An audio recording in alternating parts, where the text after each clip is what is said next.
Paz e bem, meus irmãos e minhas irmãs. Estamos no dia 25 de abril, terça-feira. O nosso evangelho de hoje é retirado do livro de Marcos, capítulo 16, versículos de 15 a 20. Porque hoje nós celebramos o dia de São Marcos, evangelista. Naquele tempo, Jesus se manifestou aos seus 11 discípulos e disse-lhes: Ide por todo o mundo e pregai o evangelho a todas as criaturas.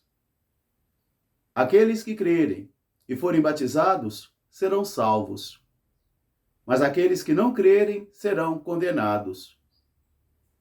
Estes serão os sinais que acompanharão aqueles que crerem. Expulsarão demônios em meu nome.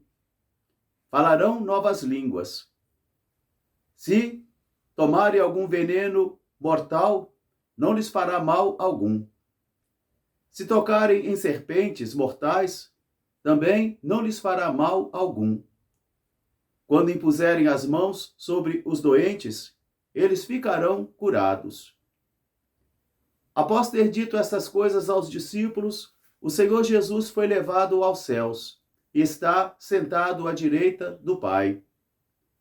E os discípulos então partiram para anunciar o evangelho em todos os lugares. E o Senhor os ajudava e confirmava a sua palavra através dos sinais que a manifestavam. Palavra da salvação. Meus irmãos e minhas irmãs, hoje nós celebramos a festa de São Marcos Evangelista. O primeiro nome dele era João Marcos. E ele participou de uma das viagens com o apóstolo Paulo e com Barnabé. E também nós vamos encontrá-lo como secretário do apóstolo Pedro em Roma. Hoje nós vemos aquilo que nós chamamos de missão universal. Porque a missão, a partir desse momento, não é somente doméstica. Não é somente para a casa de Israel. Mas a partir desse momento, na força do Espírito, a missão se abre também para toda a humanidade e para toda a criatura. Anunciar o nome de Jesus e proclamar o seu senhorio. Às vezes fico pensando nos grandes desafios que temos hoje. Acompanhe comigo. Será ainda válido fazer a missão, anunciar o evangelho? No meio de uma pluralidade de religiões, ainda é válido anunciar o senhorio de Jesus para todos os povos? A igreja ainda precisa anunciar essa salvação no nome de Jesus? E eu digo a vocês que as respostas a estas perguntas são fundamentais para nós entendermos a identidade da nossa igreja dos católicos. Porque a nossa igreja é una, santa, católica, apostólica. E ela nasce como missionária. Ela nasce para dar testemunho de Jesus de Nazaré. E esse testemunho não é somente para dentro da comunidade cristã, mas esse testemunho também é voltado para o mundo inteiro. Por isso, hoje, o ressuscitado, quando se manifesta aos seus 11 discípulos reunidos, ele vai dizer: Ide por toda a terra e anunciai o evangelho a todos os povos. Àqueles que crerem e forem batizados, eles serão salvos. A pregação dos apóstolos e dos discípulos de todos os tempos deve gerar a fé no coração das pessoas e deve também conduzi-las até o batismo, para que elas possam fazer a adesão totalizante ao projeto e ao plano de salvação do Pai realizado em Jesus de Nazaré. Os discípulos, diz Jesus, receberão a força do alto, e é em meu nome. Nenhum discípulo se auto-envia. Nenhum discípulo é portador desse poder por si próprio. Mas esse envio é dado pelo próprio Pai e é dado pelo próprio Senhor Jesus. E é ele e na força dele que os discípulos vão então percorrer todos os povos, e recebendo dons e carismas especiais para poder realizar esta missão. Por isso ele diz: aqueles que crerem serão dados estes dons. expulsarão demônios em meu nome, enfrentarão as forças do mal na força do Espírito do Senhor, falarão novas línguas, terão o dom da ciência de entender e interpretar outras línguas para que o Evangelho possa tocar a todas as culturas e todos os povos. Se tocarem em serpentes mortais, ou beberem também venenos mortais, quer dizer, a própria missão já implica também desafios, porque ela vai encontrar opositores, ela vai encontrar oposição, ela vai encontrar perseguição. Por isso, o próprio Senhor é que confirma e é Ele também que vai dar esse selo de garantia. Não lhes fará mal algum. E a todos aqueles a quem eles impuserem as mãos em meu nome, sobre os doentes, eles ficarão curados. Mas para isso, eles precisaram ter visto o Senhor.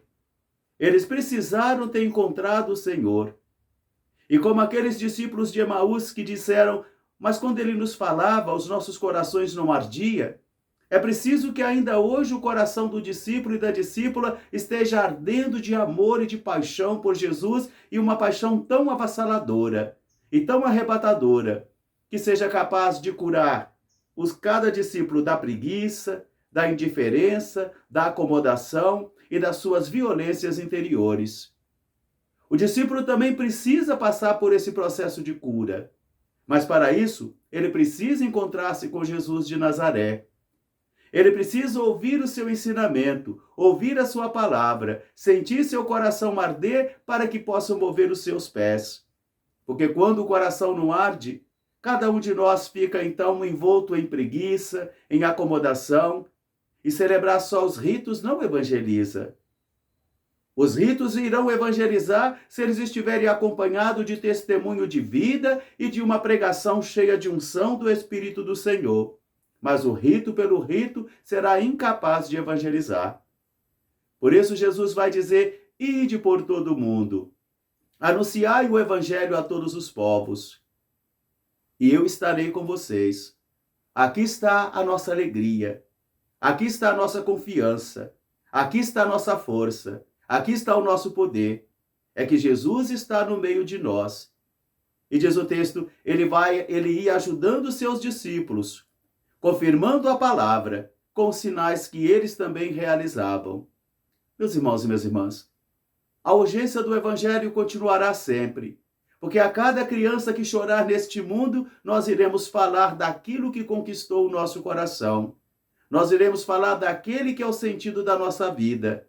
E nós iremos falar não com imposição, não com as armas, não com a violência, mas com a força do testemunho. Porque, como nos ensinou nosso Pai São Francisco, o Frei Testemunho ainda é o melhor pregador. O Frei Testemunho ainda é o melhor pregador. E nós só iremos falar daquilo que vimos e ouvimos. Caso contrário, nós vamos contar muitas anedotas bonitas, muitas historiazinhas bonitas e edificantes que serão incapazes de tocar os corações das pessoas, porque serão somente elevações espirituais, mas não poder de conversão, não unção para ajudar as pessoas a mudarem de vida. Porque Jesus diz, quem crê e for batizado será salvo. Jesus ainda continua sendo o Senhor, ontem, hoje e amanhã. E a igreja ainda continua sendo interpelada a dialogar nesse mundo plural, mas sem negar, sem abrir mão da grande mensagem que ela é portadora, de que Deus enviou seu Filho Jesus para a redenção dos pecados. Logo mais às 19 horas, eu estarei celebrando na comunidade de Nossa Senhora da Saúde, aqui no centro da cidade, e às 20 horas estarei dando início à Escola de Teologia para Leigos, que vai acontecer na Catedral, todas as terças-feiras, de 20 até as 21h30. E eu estarei trabalhando o tema da Introdução à Teologia em 3 terças-feiras, essas próximas agora. Um grande fraterno abraço para todos, paz e bem. Até amanhã, se Deus quiser. São Marcos Evangelista, rogai por nós. Que Deus abençoe a todos. Amém.